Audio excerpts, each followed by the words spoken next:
So Josee, we touched on reproductive activity when we were talking about life stages. Yes. But maybe we can discuss this a little bit more. Yes, it's definitely another factor that will contribute to your decision making, whether you're going to be keeping your birds on a formulated lifetime diet or the high performance. Now, if this is an obvious reproduction activity where the hen is actually engaged in egg laying, this is definitely one that should not be taken lightly. You definitely need to consult with your avian veterinarian and your avian care specialist to make sure that you are converting your birds now to a high performance diet prior to the onset of the breeding season.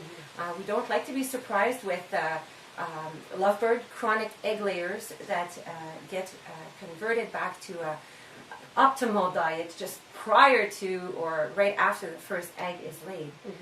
Birds do require a little bit more time to assimilate the vitamins, especially the vitamin E's, and also a little bit more of the fat that is required to form a healthy egg, as well as the calcium, of course. Right. They all work together.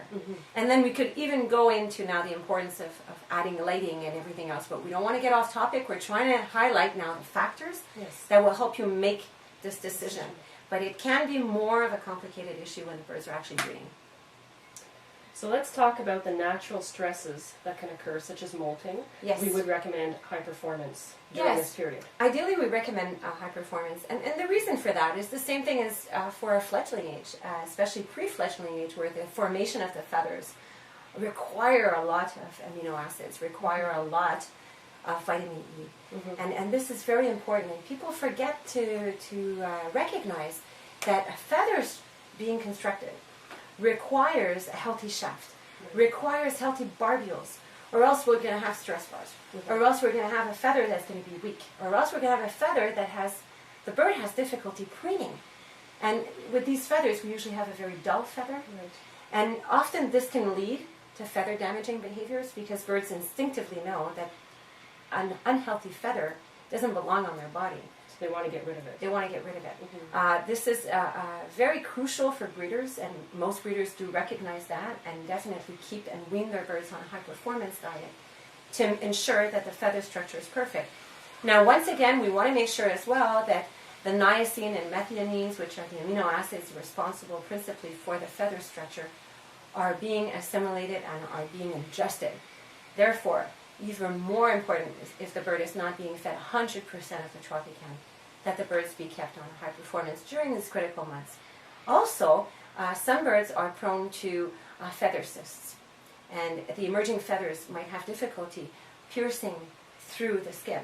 And so elasticity is very important at that stage. And once again, the elasticity is going to be influenced by the amount of vitamin E. And so this is why we recommend definitely that the birds be switched back for a small period of time onto a high-performance diet.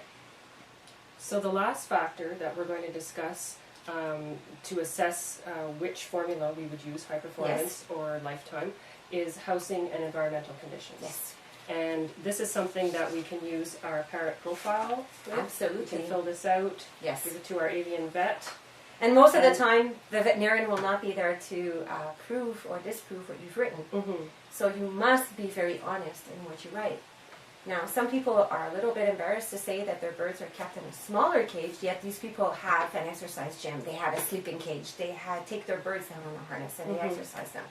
You have to be very truthful in what you're writing down in your pet status profile. Because they could live in a very large cage and... Absolutely. We feel it's hot today here because we're in the summertime, and yet I often speak with Melanie and fail to realize that most of the birds kept in Florida are often kept in air conditioning. And so our birds here in the summer are actually under heat stress, whereas people living year-long in a warm climate often have air-conditioned installations for their birds. So that's also a huge factor.